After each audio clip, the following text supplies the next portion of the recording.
Kiitus Jumalale. Olla sellises heas paigas nagu Jumala kogudus ja Jumala rahva keskel, kus inimesed hoolivad sinust ja lihtsalt hea olla. Amen. Tänu Jumalale. Tore on teid kõiki näha, kes te olete täna siin. Ma usun, et Jumal on midagi valmistanud teie jaoks. Ja kui sa oled avatud südamega, siis sa kindlasti lähed minema siit täiskõhuga. Halleluja. Tänu Jumalale. Nii, täna hommikul ma tahan rääkida sellisel radikaalsel teemal nagu evangeelium, maailma lootus. Ja. Amen. Evangeelium, maailma lootus. Kui sul on su piibel kaasas, siis ole hea, võtta koos minuga lahti selline kirjakoht nagu Matteuse evangeelium 24 peatükk, salm 14. Ja ma tahan rääkida teemal evangeelium, maailma lootus. Halleluja.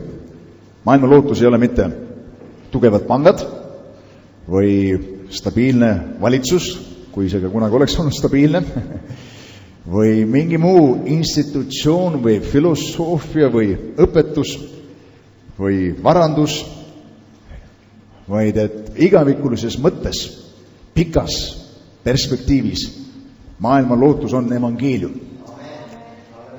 Evangeeliumi kaudu me oleme saanud Jumala lasteks ja oleme üldse kuulnud seda, mida Jumal on teinud. Ma tahan lugeda siit Matteuse evangeeliumist 24. peatükist, salmist siis 14. Ja siin öeldakse nõnda.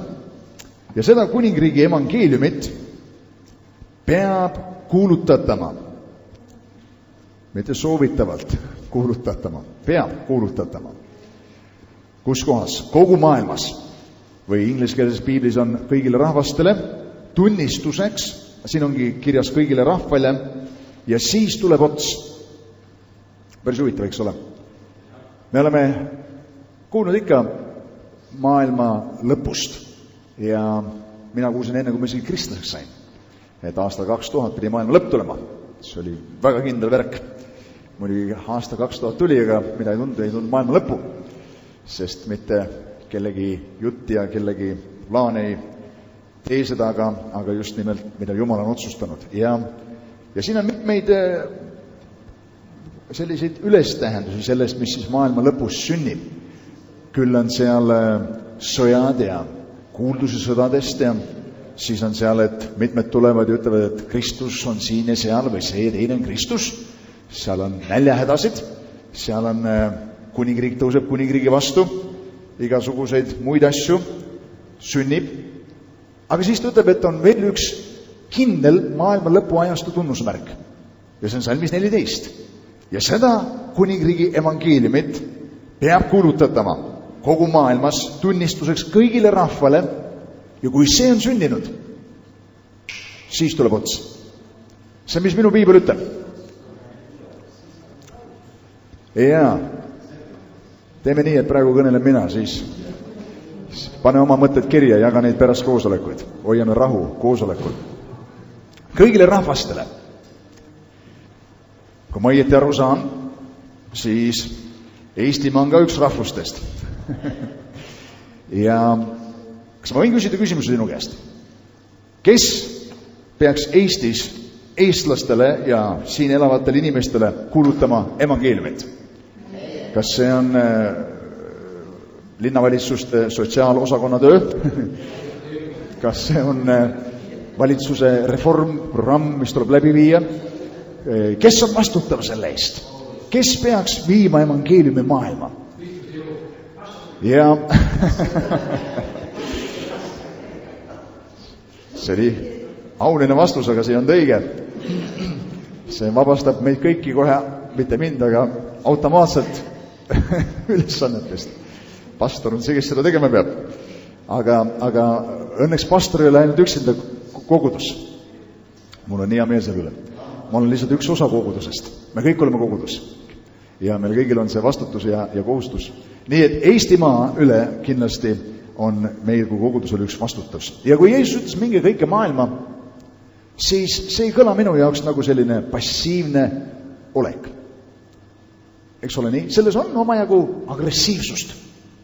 selles on omajagu aktiivsust ja tegutsemist. Panid sa tähele seda, et piibel ütleb, et maailmale, et minge kõigisse kogudustesse. Vahest nad satuvad kogudustesse, inimesed. Aga paljudest teevad seda, et sa ei saa väga edukalt kala püüda oma kodus vannist, kui sa just enne ühe kalu siin ennem pannud, aga seal pole lihtsalt kalu. Aga kui sa lähed jõkke viskad õnge sisse või merre võrgu, siis on lootus kala saada. Oleks Kalev siin, ta kinnitaks seda. aga kindlasti on Jumal kutsunud meid minema sinna, kus kalad on. Võid öelda amen selle peale? Ja inimesed saavad päästetud evangeeliumi läbi. Kiitus Jumalale. Nii et maailm ei pea tulema mitte ainult, või mitte kogudus, maailm ei pea ainult tulema kogudusse, aga kogudus peab kindlasti minema maailma. Nüüd, ma usun, et see ei ole piisav, et meil on lihtsalt selline püha ja eeskujulik elustiil. Jumalik elustiil. Mäleta seda esimese Moose raamatus esimesest peatükist 1-3 salm ütleb, et alguses Jumal oli taeva maa. Maa oli tühi ja paljas, Jumala vaim hõljus vete kohal. Ja siis Jumal ütles, saagu valgus ja valgus tuli esile. Kas pole huvitav, me ei tea, kui kaua Jumala vaim seal hõljus? Võib-olla kaua aega, võib-olla, kes teab, 1000 aastat, võib-olla ainult üks päev, ma ei tea seda. Aga Jumala vägi oli seal kohal, hõljumas, valmis loovalt tegutsema. Aga asjad ei juhtunud, kuni Jumal ütles, saagu valgus, ja siis Jumala pühavaimu loovvägi läks tegutsemisse ja midagi tuli esile, mida Jumal oli rääkinud. Tundub mulle, nagu Jumala vaim oleks oodanud Jumala sõna esile tulemist. Ta oli valmis tegutsema, aga oli vaja rääkida esile sõna. See on Jumala loovmudel, kas pole nii? Kas ei ole võimalik nõnda, et Jumala vaim on ka hõljumas Eesti maa üle ja kõik, mida ta ootab, et keegi räägiks esile sõna, et oleks valmis päästma ja päästmise vägi on hõljumas meie maa üle, meie linnad üle, aga see saab tulla esile, kui keegi räägib sõna, kui keegi räägib evangeeliumi sõna. Amen. Meil muidugi on niisugused lemmikkirjakohad nagu, et usu issandasse Jeesusse sina, apostlitegude raamatust, eks ole, siis sa tõntsaks sina ja sinu pere. Ma seisan usus oma pere pärast, kiitus Jumalale, ühel päeval nad tulevad. Aga kui sa loed ainult 1 või 2 salmi edasi, sealt 2 salmi, siis sa leiad seda, et apostlid, kes seda just ütlesid, läksid selle vangla ülema kotta ja kuulutasid seal kojas ilmselt kogu perele ja siis nad said õndsaks. Ja see on vahva, et me palvetame maailma eest. Apostel Paulus ütles Timotusele, et tehke eespalvet kõigi inimeste eest, sest see on Jumala hea tahe, nad saaksid päästetud. On see nii? Aga teises kirjas ütles ta, et kuuluta sõna, astu esile, olgu sobival ajal või ebasobival ajal. Tead, kui sa oodad sobivat aega sõna kuulutamiseks, vahest ei tulegi. Ja? Ma kuulsin ühte lugu ühest mehest, kes oli ühes firmas töötamas ja 15 aastat oli ta seal juba töötanud ja püüdnud olla valguseks seal firmas nii hästi, kui ta suutis. Ja mõtles, et tema jumalik elustiil lõpuks veenab inimesi päästmisele. Ja siis 15 aastat oli möödunud umbes ja keegi tema töökaaslane, kes oli teda kõik need aastad tundnud, tuli tema juurde ja ütles talle, et tead, ma olen märganud ja ma olen jälginud sind ja ma olen märganud, et sinu elus on midagi teistmoodi. Sa oled teistsugune. Ja siis ta mõtles, lõpuks 15 aastat on tulnud ja läinud ja lõpuks on keegi märganud, et ma olen valgus siin paigas ja Jumala mees selles paigas. Ja siis ta küsis tema käest, et mis on see, et mida sa oled märganud, et minu elus on erilist. Ja teine mees ütles, ma tahtsin küsida sinu käest, et kas sina äkitselt oled taimetoitlane?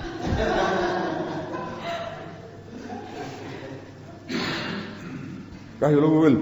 Teine mees pidis olla valguseks ja kõik, mis ta sai, oli see, et keegi arvas, et ta on taimetoitlane. Aga keegi peab minema ja kuulutama seda päästvat sõnumit. Sest et isegi mitmes kohas piiblis sa räägid seda, kuuled sõnast, kus Apostel Paulus räägib kõigest sellest, mis meil on temas ja juba ette arvatud ja ette määratud ja Jumal on valmis pannud need, aga ütleb, milles teie nüüdki olete? Evangeeliumi kaudu. See oli kõik valmis määratud. Päästmine oli tehtud meie jaoks juba ammu, aga me saime sellest kinni haaratud alles siis, kui keegi kuulutas meile head sõnumit.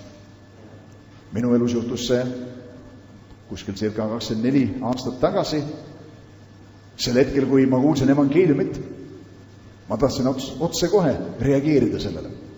See on huvitav. Mul oli küll mingisugused ideed olnud Jumalast ja ma üldiselt olin skeptiline. Olla päris olnud, ma olin tegelikult oma filosoofiaga isegi selles mõttes vastuusul, ma mõtlesin sellise nõrgukeste jaoks, aga see probleem oli selles, ma ei olnud kuulnud kunagi tõelist evangeeliumit. Ja kui ma kuulsin küll selle mehe poolt või noormehe poolt ka nüüd mitte täiuslikult pakendatud evangeeliumist, sest ta oli ise ka alles paar nädalat enne mustlikuks saanud, aga siiski tähtsad osad nagu, et Jeesus on üles tõusnud surnust, Jeesus on taeva ja maa isand, ta andis mulle teada ja sellest piisas. Ja ta isegi pani ufod sinna evangeeliumisse. Aga see oli olnud meie nagu jutuajamised varem ja ma küsisin selle kohta ja siis ta vastas, mida ta oskas vastata. Aga see ei nagu läinud korda Jumalale. Jumal suutis võtta selle osa, mis oli piisavalt hea ja panna leegi põlema minu südamesse ja mina nii-öelda sain usu oma südamesse sel samal esimesel õhtul. Vendergo, kes on siin ka meil ukse peal täna, on tunnistanud ju varem, et kui ta tuli kohtuma siis minuga tol õhtul ja Kalev Kumel, siis Ergo mõttes oli ka tõestada mulle hoopis, et budism on õige elustiil. Ja ühesõnaga nagu hävitada minu usku ja tõestada midagi muud. Ja minul oli samasugune mõte Peedu suhtes, kes kuulutas mulle, et ma hävitan tema usu ja tõestan talle, et alkohol ja pidutsemine ja kõik see elustiil, mis mina elan ja tema elas ka parem, on siiski parem. Ja muidugi mul ei õnnestunud hävitada tema usku, selle asemel ma ise sain usklikuks. Mul puudus piisavalt julgust, et selle õhtul talle tunnistada niimoodi avalalt. Ma nagu ütlesin, ma mõtlen sellele. Aga tegelikult oma südames ma teadsin, et asi oli juhtunud. Nii et ja sellepärast see ei ole ainult ka palve maailma eest. See on palve ja kuulutamine. Et kui sa palvetad, Jumal hakkab tegutsema inimeste südametes. Ma arvangi kõik, kes on siin saalis täna, kes on kristlased olnud mõnda aega, on näinud seda, et sa hakkad palvetama kellegi pärast ja Jumal on hakanud tegutsema, vahest on see inimene võib-olla isegi alguses reageerinud üle või hakanud niimoodi kurjaks muutuma ja sa mõtled, huvitav, palve vist ei tööta, et ma siin palvetan ja teine läheb hullemaks olukord. Aga Jumala vaim, kui ta veenab meid, eks sa ise tead samamoodi, sa ka panid vastu sellele ja mõtlesid, et ma patustan rohkem, tead, kui nad mulle siin räägivad ja püüan nagu panna neid seisma, jätma oma kuulutamist. Aga tõepoolest, evangeelium on nagu ravim, mis on pudelis, mille kork on peal ja kuulutamata evangeelium ei saa aidata inimest, kes seda pole kuulnud. Nii nagu ravim, mis on pudelis ja kork peal, ei saa aidata haiget, kes istub seal ja vajab seda ravimit. Mõistad seda? Meid on kutsutud kuulutama evangeeliumit. Ma lugesin roomlastele kirjast peaaegu 14 salm üks päev, et seal öeldakse, apostel Paulus ütleb väga huvitavalt, et ma olen oma poolt ka kreeklaste ja paganate ja juutide võlglane evangeeliumi osas. Nii et kui meil on üks võlg maailma ees, sul võib olla rahalisi võlgu pankadele või laenusid asju, eriisikutele võlgusid, aga maailma ees tervikuna meil on üks võlg. Ja see on see, et me võlgneme neile rääkida häid uudiseid. Ja tead, ega see ei ole väga hea, kui sa oled võlgu kellelegi. See tuleb ära maksta. Võlgu olemine, see ei ole hea tunne, et iga kord, kui sa näed kellegi, mõtled, ma olen võlgu talle nüüd. Ma peaks selle asja ära maksma. Kas pole nii? Ja vahest on nõnda, et kogudus, nagu üks vend hästi ütles, ja kirikuhoone on maa peal kõige enam evangeliseeritum kinnisvara koht. Siin sees olevad inimesed on nii ära evangeliseeritud, kuulnud evangeeliumi risti ja resti. Ja siia satub kindlasti inimesi, kes veel ei tunne Kristust tänu Jumalale, et nad siis kuulevad evangeeliumi siin. Aga kindlasti ennekõike on Jumal kutsunud meid seda kuulutama seal, kus need on, kes vajavad seda kuulda. Miks Jeesus ei ole üles võtnud veel oma kogudust? Sest meil on eesmärk siin maa peal. Meil on missioon siin maa peal. Õieti see on Jumala missioon ja nii nagu ütles üks Jumala mees, et mitte kogudusel ei ole missiooni, vaid et Jumalal on missioon ja tal on kogudus. Ja oma koguduse kaudu ta tahab seda missiooni täita. Ja kui me mõtleme üldse selle peale, et miks Jeesus püha vaimu saatis siia maa peale.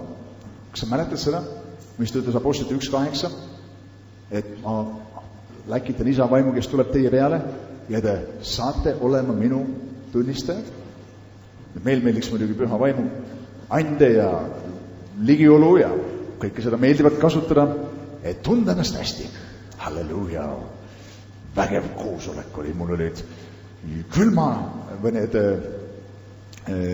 kananahk oli ihu peal ja külmad judinad jooksid mööda selga alla, ma ei kuumad võib-olla, aga mingisugused ilmingud ja tunded, aga tegelikkuses see kõik on väga hea ja Jumal õnnistab meid oma andidega. Aga Jeesuse teenistuses juhtus rohkem imesid tänavatel, kui juhtus templis. Ja püha vaim avaldas ennast niisama vägevasti igapäevaelus, kuskil mere ääres seal, teised seal parandasid oma võrke, kuskil kõrves. Ükskõik kus kohast ta ei käinud, imed ja tunnustähed sündisid. Jumala vaim avaldas ennast nendes paikades niisama palju, kui ta avaldas kirikus 4 seina vahel.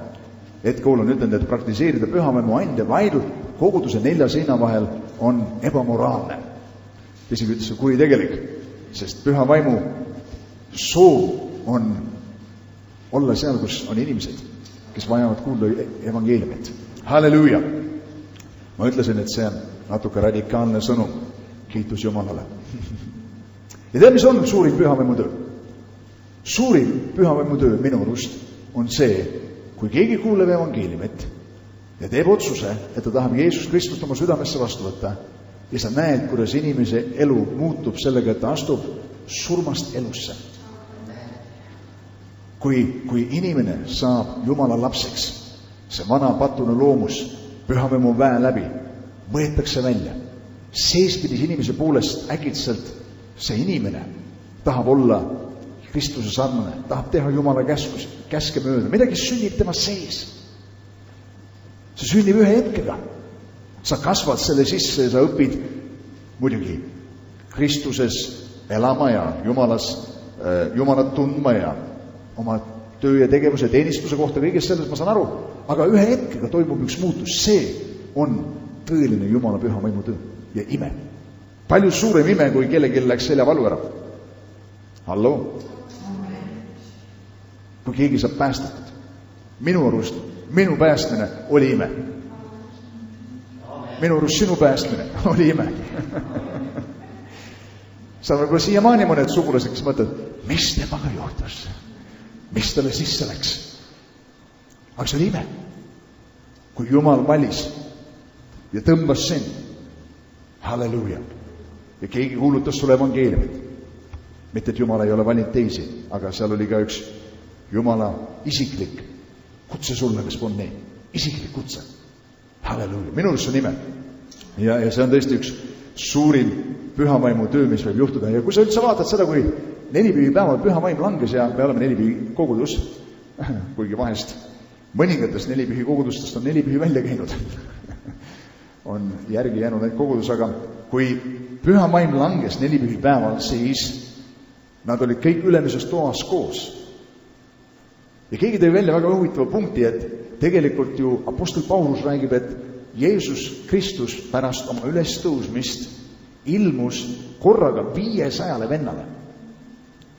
Ja siis ta ütleb, et see, kes tõi selle näite, see oli huvitav, et 4 pühipäeval, kus need ülejäänud 380 oli, 120 olid ainult ülemises toas.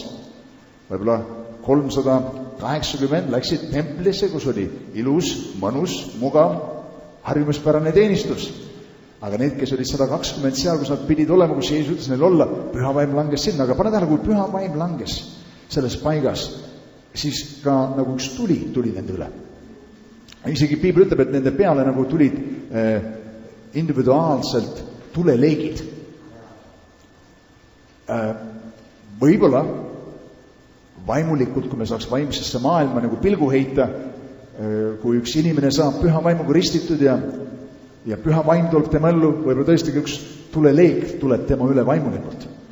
Muuseas, ma olen näinud ühte pilti, fotot, mis oli tehtud minu arust Argentiinas või Brasiilias, ühes nendes paigas aastad tagasi. Ja selle foto peal olid inimesed tuleleekides ja see oli üks pastor, kes oli lihtsalt foto võtnud. Jumal, ma usun, oma armust lasi nagu foto sellele paberile saada jäädvustatud midagi, mis sündis vaimulikult. Inimesed olid seal ülistamas Jumalat ja see oli üks väeline koosolek olnud, aga inimesed olid tuleleekides. Nüüd keegi ei tulnud kuuma loomulikult, keegi ei põlend ära, sest see oli üks vaimulik tuli. Aga sellest me räägimegi. Amen. Aga see on huvitav, et nad said püha vaimuga ristitud seal ülemises toas.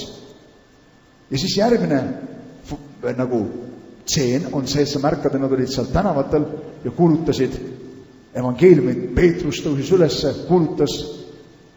Millal nad tänavale jõudsid? Kuskil ei öelda, millal nad trepist alla tulid ja alla sinna keskväljakule kõndisid või? Midagi, mis algas seal kirikus. Kuidagi moodi valgus ühiskonda. Valgus tänavatele. Kuidas juhtus? Ma ei tea, millal see juhtus.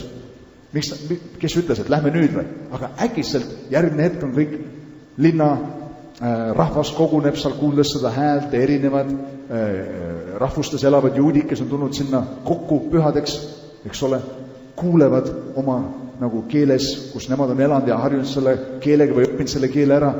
Neid võõraid keeli rääkivad juudid seal. See oli suur tunnustäht nendele.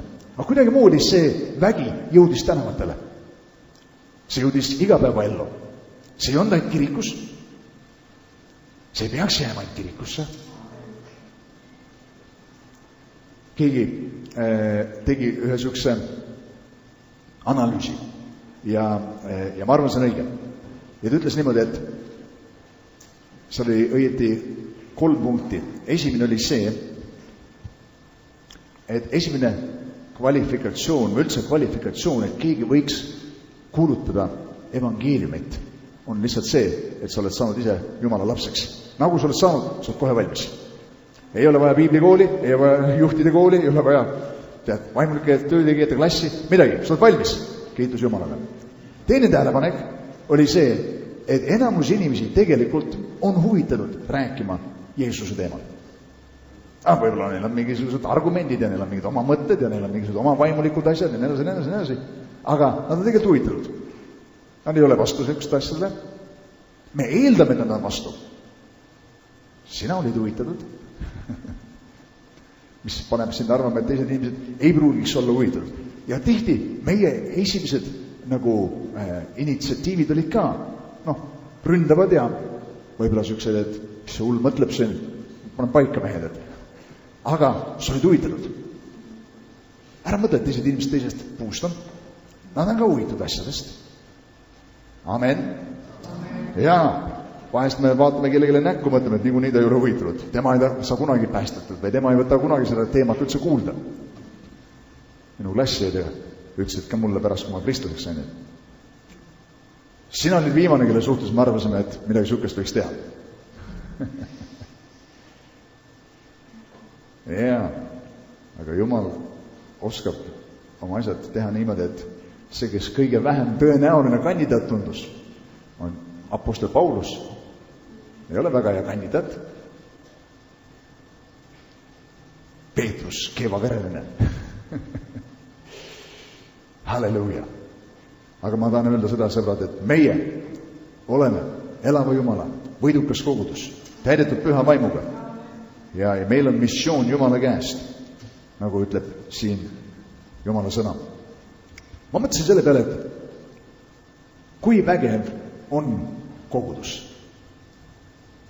Ja tead, mul pole piisavalt olnud aega, et töötada läbi kiriku ajaloo, tead, erinevaid aastaid, kus kogudust taga kiusati nõnda taga, et seal, see oli metsik.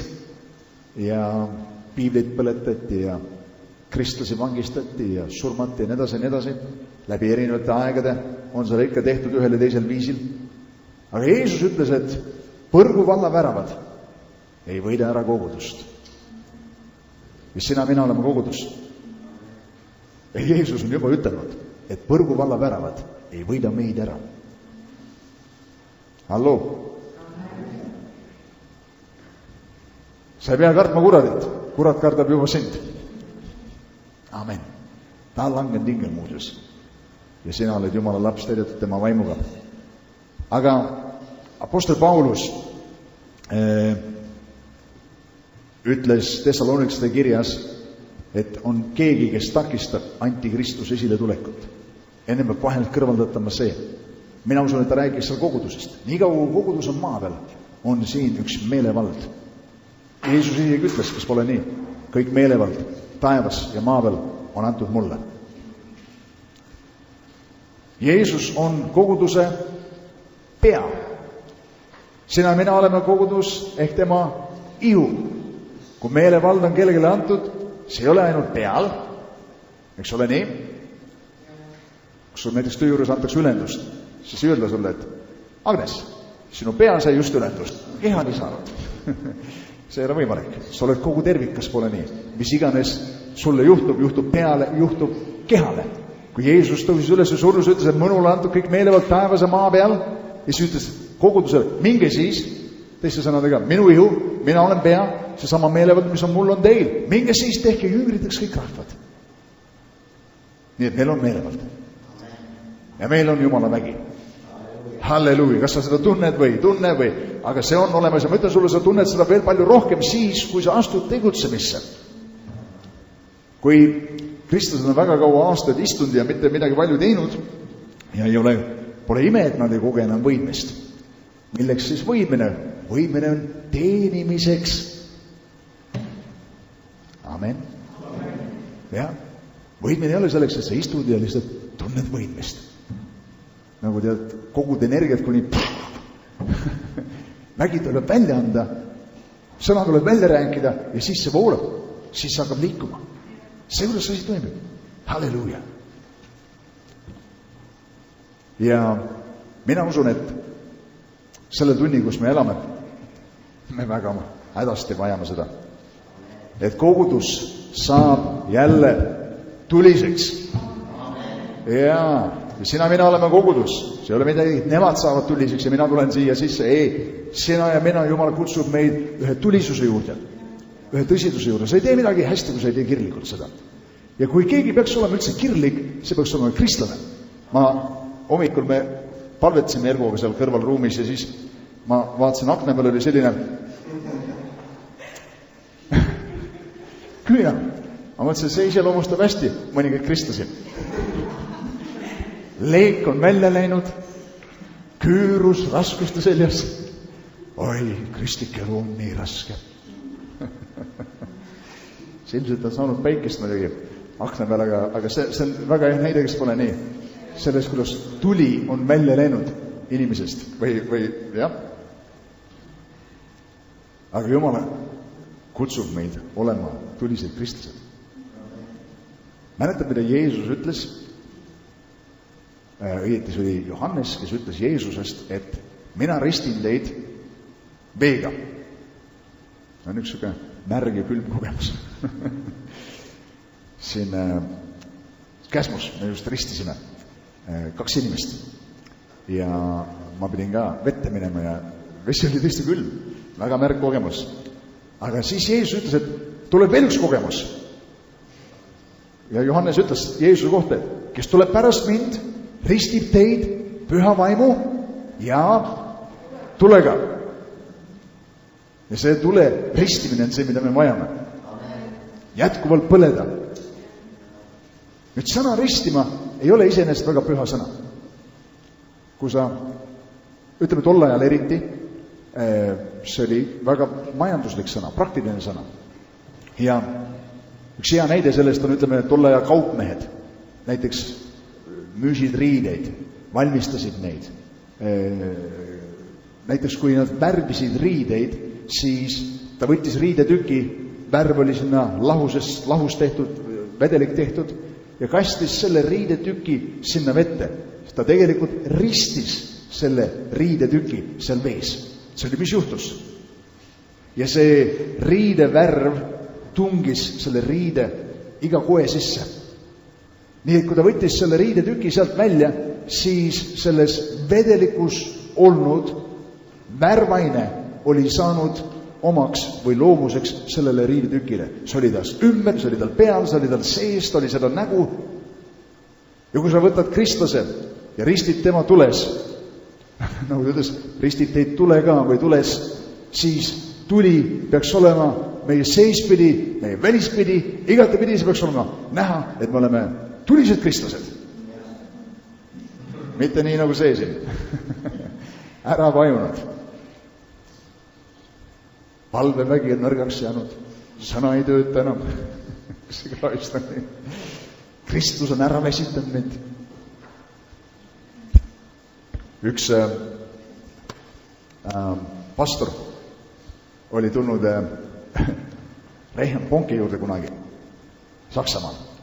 Ja Reinhard Bonke ütles, et kaugelt ma juba nägin, et ta vist on haige.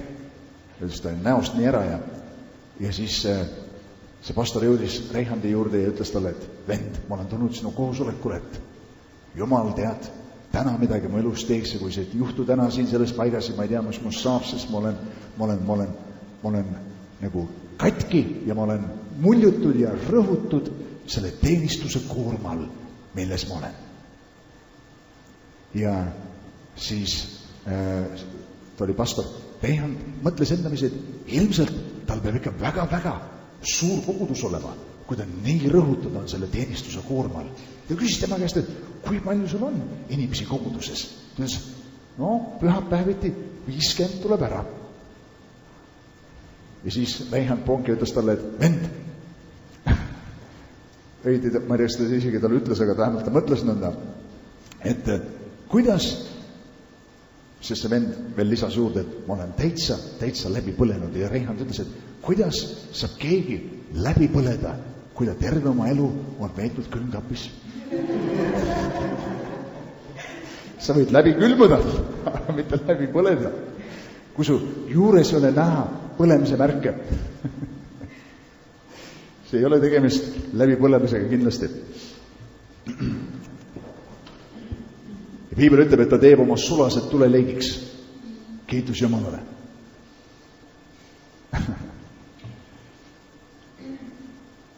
Üks teine huvitav vahva näide, mis ta tõi, oli see, et ma kuulsin teda mainimas sellest, et ühel koosolekul ta kõneles, ütles, ja Jumala vaim langes sellel koosolekul ja Jumala tuli tabas seda teenistust.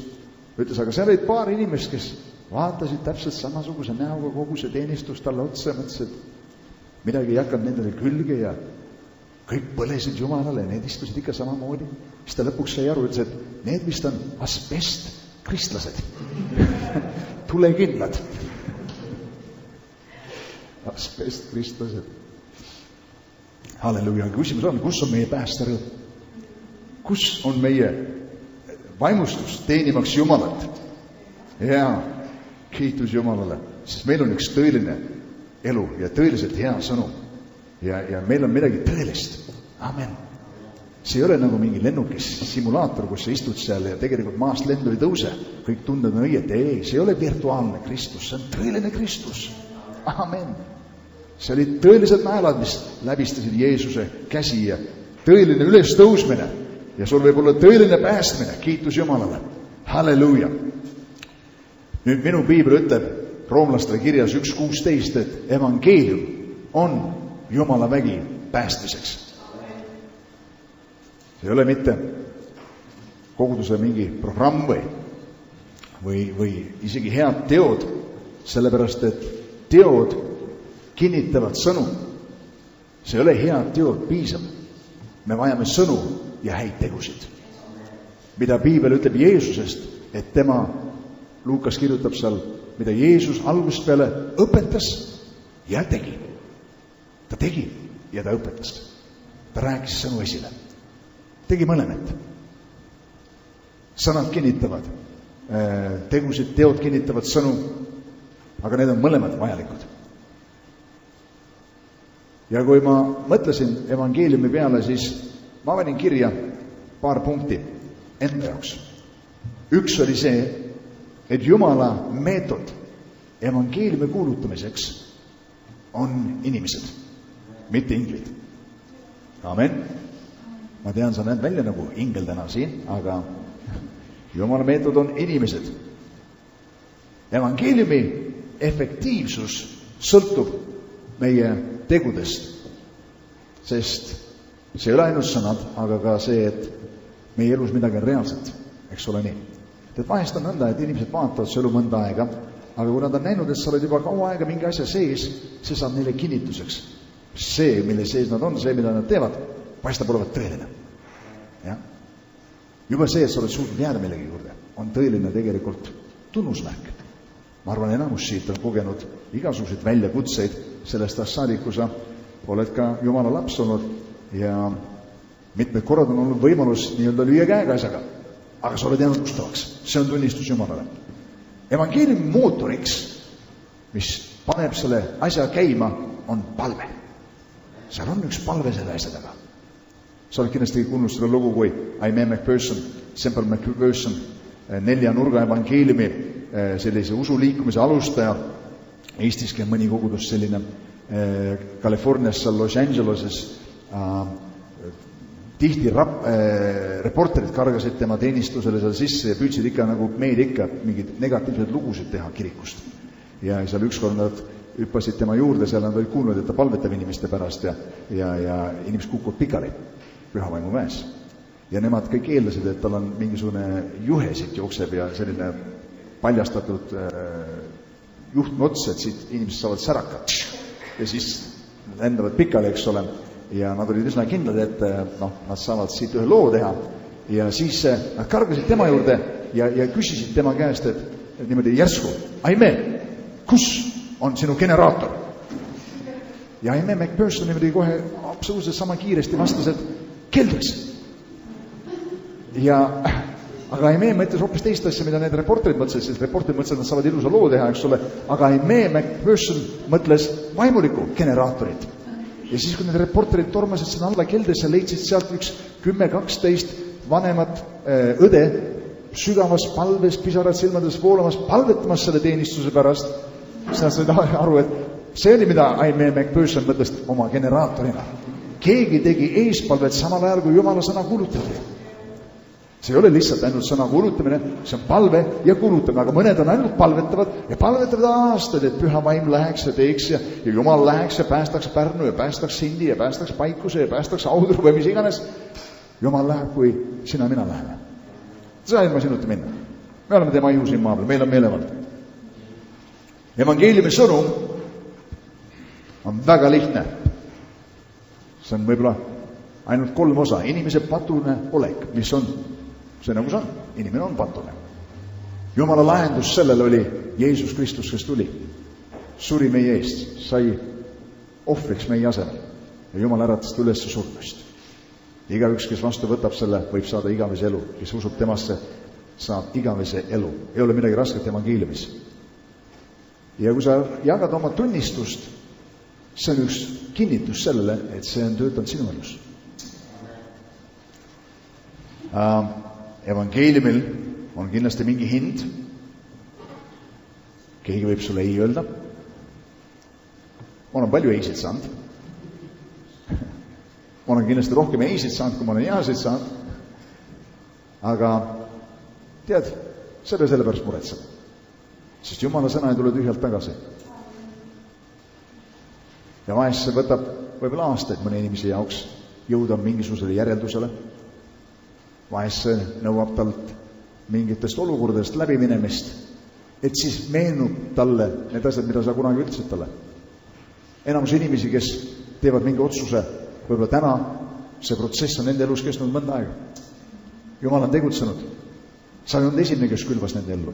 See, et sa lõikasid vilja, ei tähenda, et sa olid esimene, kes külvas nende ellu. Sa olid teised, kes oma tegudega ja sõnadega panustasid sinna. Võib-olla mõned palvetasid ja kunagi pole selle inimese lähedal isegi olnud.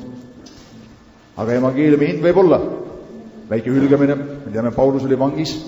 Ma tean, et Eesti vaimulikud on omal ajal päris palju kannatanud, kes maksid hinda selle pärast, et evangeelium võiks olla siin Eestimaal. Amen. Aga evangeeliumi tasu on suur. Halleluja.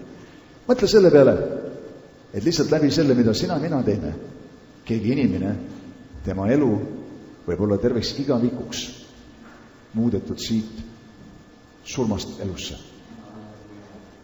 Ma arvan, see mõte ei registreeru isegi piisavalt meie arusaamises, kuni võib-olla alles igavikus endas. Aga apostel Paulus ütles, et kui ma evangeeliumit kuulutan vabast tahtest, kui see sunnimisel, siis on antud mu kätte ja ma pean seda tegema, aga kui ma teen seda vabast tahtest, siis ma saan tasu. Ja on üks tasu, ma ütlen sulle, minu arust üks suurim tasu on juba see, kui sa lihtsalt oled palvetanud kellegiga, kes on tahtnud Kristust oma ellu. Ja sa näed seda inimest muutumas, see on kogu tasu, mis sa vajad näha. Minu arust. See imeline tunnistus, et keegi on andnud oma elu Jumalale. Wow. Nii nagu ikka laps sünnib maailma, kõik rõõmsad selle üle, kõik see on suur sündmus. Kui üks vaimulik laps sünnib, suuremat sündmust ei saagi olla. Halleluuja. Nii, kui sa tahad rõõmu tunda, siis juhi kedagi Jeesus juurde. Ja ma ütlen sulle, sa kargad jalalt jalale terve mitu päeva järjest. Ja siis kuulutad sellest, et pool oma elu, kuidas keegi sai päästetud. Ja teed midagi tunnistusest, et see on huvitav, kuidas saatan võtab mingisuguse vana asja ja kui toob seda üles, see juhtus aastaid ja aastaid tagasi, ikka toob seda tagasi su mõtetesse. Siis sa saad võtta ühe tunnistus, mis Jumal on teinud ja teha sellest tead tööriista, millega sa lajatad vaenlasele. Muidugi vaenlane ütleb, kuule, et see juhtus ju 10 aastat tagasi, mitte eile. Kuule, see tundus nagu see juhtus eile. Nii hea on tunne sees sellest. See on nagu oleks see juhtunud eile. Ja ma lõpetan selle mõttega, mida ma tegelikult juba korra siin nimetasin. Et kvalifikatsioon kuulutamiseks on lihtsalt see, et sa oled Jumal laps. Sellest piisab. Ja teine punkt. Enamus inimesi tunneb huvi Jeesuse vastu. Mingil määral. Võib-olla alguses vaidlevad, aga neid huvitab see teema. Inimesed ei ole päris ükskõik selles suhtes. Me vahest eeldavad on. Ja huvitav tähelepanek on see, et väga paljud inimesed võtaks vastu pakkumise, kui keegi ütleks, et ma võin sulle palvetada. Okei. Ja, kas või koha peal või ma palvetan sellest kodus. Ja see on minust võimalus Jumalal näidata oma vägevat kätt. See on Jumalal võimalus töötada selle inimese elus. Nii, kui Jeesus ütles, seda kuningriigi evangeeliumit peab kuulutama kõiges maailmas ja siis tuleb ots. Ja see on üks kindel maailma lõpu tunnus. Siis mina usun, et siin Eestimaal Jumal kutsub meid, õhutab meid ülesse. Ja see on, mida me vajame tegelikult. Sest aeg-ajalt me lihtsalt kohaneme oma eluga, kristliku eluga, meil on kõik hästi, me oleme päästetud, meil on väljakutsed, meil on muresid, siin seal ikka üht-teist, eks ole, midagi võiks olla paremini, aga üldiselt, vaimulikult on kõik hästi. Aga ma lihtsalt ootan, kuni need inimesed hakkavad huvitama evangeeliumi vastu minu ümber, aga ma midagi eriti ei tee, ma lihtsalt ootan, ma tegin. Ja siis aeg-ajalt Jumal, ma usun, õhutab meie südameid, ka nagu tänasel teenistusel siin, et meil tuleb välja astuda. Kui Jeesus ütles mingi kõike maailma, see tähendab, et lihtsalt ma seisan bussipeatus ja ootan, et millal buss tuleb. Ütles, ei, hakka liikuma asja suunas. Ja me tahame ka liikuda. Ja me anname võimaluse liikuda. Ja meil on tulemas selline huvitav asi nagu alfa-kursus. Paljud teavad, et eestlastele meeldib arutada asju ja istuda maas ja rääkida ja millegipärast alfa kursus on selline hea asi, mis on töötanud. Ma ei tea, kas keegi on siin, kes on käinud alfa kursusel nagu siuke kirikuga tutvus oli sul läbi alfa kursuse. Kas on keegi siin? Okei, siin on paar inimest, tänu Jumalale. Aga seal on Eestimaal ja Pärnus siin inimesed, kes on kindlasti samuti valmis huvituma ristiusust ja mida Kristus on teinud läbi alfa kursuse. Ja meil on hea meel teatada teile, et meie kogudusel, mitte mul või kellelgi siit väike hulk rahvast, aga meil kõigil, kes meil on üks perekond, on võimalus korraldada alfa kursus. Ja see hakkab 17. september pihta. Nüüd see ei ole kristlastele, aga kui sa oled kristlane ja sul on mõni sõber, kes ei ole kristlane ja sa tahaksid teda kaasa kutsuda, ta julge üksi tulla, siis on loomulikult mõistlik, et sa esimene kord tuled kaasa. See olekski väga vahva. Ja ma tahaks julgustada teid, sõbrad. Siin on tegelikult väga lihtne võimalus. Ja ma ei ole mitte seda sõnumit jaganud sellepärast, et on see tulemas alfa, aga ma usun, Jumal lihtsalt ühildas need asjad ja selleni on veel isegi aega, aga me oleme plakatid ära trükkinud, et elada kaasa, palvetada kaasa ja mõelda kaasa ja tegutseda kaasa selle alfaga. See on meie üritus siin. Amen. Ja siin on mõningad inimesed, kes võtavad vastutust ja annavad oma aega ja energiat ja tähelepanu sellele asjale ja panustavad selle sisse. Ja need, kes võib-olla tingimata ei ole nagu käed küljes tegutsemas selle asjaga igapäevaselt, me kõik saame palvetada. Me kõik saame kaasa. Me tahame anda tagasisidet ja ka enne, kui need asjad algavad ja seda visiooni hoida, et see oleks meie kõigi mõtetes. Me teeme alfa, meie kogudus teeb alfat. Halleluuja. Ma usun, et Jumal kasutab selle. Me palvetame selle eest. Ja olla päris täpne, siis täna meil on siin, ma ei tea, 6 inimest vähemalt, kui mitte rohkem, teinud otsuse, et me lähme lihtsalt koos välja ja anname inimestele neid flaierid. Nüüd, kui keegi teist tahab kampa lüüa, ka täna või ise seda anda kellegile, siis tere tulemast. Eelmine kolmapäev siin me olime koos ja jagasime need flaierid siin välja, kes me siin olime. Ja mul on juba see väike osa otsas. Ja ma siin andsin ühele ja teisele. Ma otsustasin, kui iganes ma lähen kuskil siin teenindajate juurde või mis iganes, ma annan seekord flaieri. Nii et ma läksin siin kontoritarvete poodi, ma ostsin siin meie selle aluse, selle kolmnurk aluse. Ja siis ma ütlesin, et seal naisterahvale, et mul on sulle ka midagi anda. Okei. Oled sa kuulnud alfa kursusest? Ei. Ma ütlesin, et see on üks suke ülemaailmselt tuntud kursus, algas Inglismaal 170 maal, praktiseeritud nüüd ka Eestis. Meil on au seda korraldada, õpetab ristiusust. Ja kui sul on selle asja vastu huvi, sa tunned, et sa ei tea piisavalt, sa tere tulemast. Andsin talle selle. Ja nii ma tegin mitmetele siin, kelle iganes. Keegi rääkis mulle, ma ütlesin kellegile reedel, et ma hakkasin ütlema, ma olen nagu, ma tegelen vaimulike asjadega. Ja siis ta katkestas mind ja ütles, mina ka tegelen reikiga. Ma ütlesin, ei, ma ei tegele reikiga. Ja siis ma ütlesin talle, et tule sinna. Nii et meil oli jutuajamine käimas selle asjaga. Et aga hämmastav, kui paljud inimesed tunnevad huvi vaimulike asjade vastu. Neil on nälg. Ja ma ütlen sulle, seda nälga saab ainult Jeesus Kristus täita. Nad jäävad seal neid reikisid proovima ja mul on üks teine tuttav, kes seal reikiga püüab juba tükk aega omale, ma ei tea, õiget abikaasat leida ja ei tööta. Ja mis iganes ta seal välja mõtleb ja ühesõnaga igast trikke teeb. Aga Jumal, tal on vastus meie jaoks. Halleluuja. Nii sõbrad, kui keegi teist tahab kampa lüüa, siis meil on siin neid ja ma näen, et siin on terve patakas veel neid tulemas, nii et kiitus Jumalale. Ja enne kui me palvetame täna koos siin, mul on üks väike soov veel. Me siin trükkisime veel ühe sellise küsitluslehe. Ja lihtsalt siin ka mõningad sellised mõtted, mis meie tööd ja tegevust siin aitavad suunata tagasisideks ja ma tahaks lasta neid ringi käima ühe hetke pärast siin ja siis kui sul mahti, ole hea, täida see ära, sa pead nimesi panema ega midagi, lihtsalt täida see ära, mis sina näed, see aitab meil mõista, kuidas paremini teha seda tööd, mida Jumal on kutsunud meid tegema. Me ei taha olla need, kes arvavad ise, kuidas kõik käib ja kuidas kõik õige on, et me tahame kuulda koguduse arvamust selles asjas. Kiitus.